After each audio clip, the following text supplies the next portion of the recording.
I hope you've had a chance to look at a map. We love to brag as Alaskans about how big we are, you know, and this and that. We're not too big on roads, are we? We still don't have to. They came along in the mid-20s, and they're still important to us today. In fact, if you look over here on the left-hand side, now it probably looks like it might be somebody's backyard and driveway, but you look a little more closely, and this is actually a fully functional, perfectly legal airport where we live.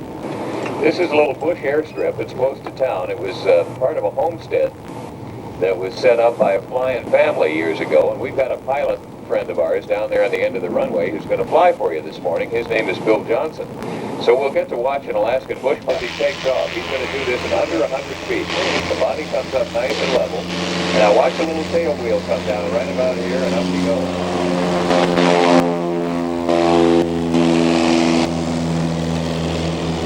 Read books about him too. Bill had an interesting thing happen some years ago. He got a call one winter morning. It was real cold, about 30 below.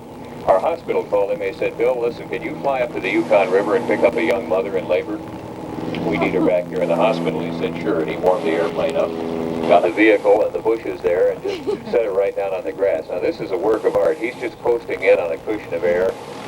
Watch these big Tundra tires flex just a little bit. Oh, boy. That's the way you do it.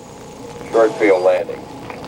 But then they walked away from it for about a year while everything dried and settled before they cut the windows and doors in. That would have driven me crazy, waiting a whole year to move in there, but it certainly was well worth it. You see a little greenhouse on the side. They started the flowers. Right next door, it's kind of neat to have these two homes. Got a pile of sticks and mud coming off the bank, and you can see the typical Bank Beaver Lodge here. They have an entrance down under the water, and that stays unfrozen during the wintertime. There he goes. What a gorgeous day. Still a little on the cool side, so I bet you've been up early, haven't you? Well, yeah, it's actually hotter than the last two, so we wish for a little bit cooler weather, but we do get to run dogs in these temperatures by going around the lake, and then at the shallow end of the lake, they get to go swimming. And so I say run dogs, meaning having them go in harness or having them pull a four-wheel cart in the summertime, because the dogs continue to like to do their mushing exercise. And we're always looking for new young leaders and year-old dogs and trying to give them practice up there in lead. And so we take them on little short runs between 2 and 5 miles, and we do have to do that very early in the morning. Well, these guys are sure enthusiastic. Now, how old is this bunch? Well, this group here is just about 5 months old, and they are incredibly enthusiastic. We have 2 litters younger than them. In fact, one litter born 3 days ago, one litter born. And the adult dogs like a lot of loose running time, and so what we do with them is take up to 15 at a time in our riverboat there. We go down to one of the islands on the Tanana. Oh. This one's 3 days old. How about that? That's pretty neat.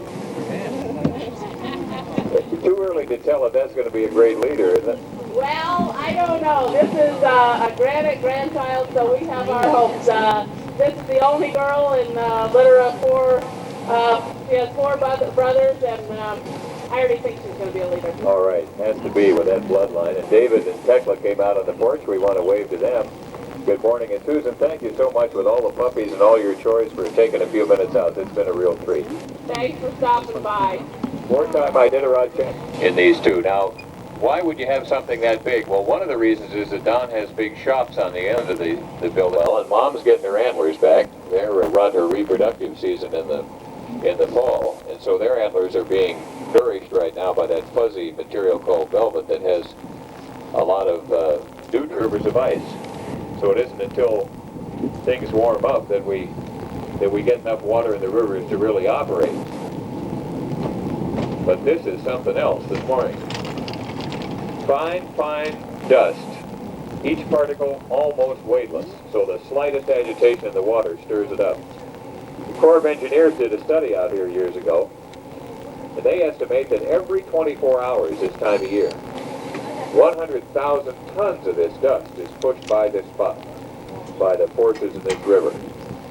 So we've got a long way to go before we control Mother Nature at this point, that's for sure. Oh, that's neat. Good pictures there, Bradley. Thank you.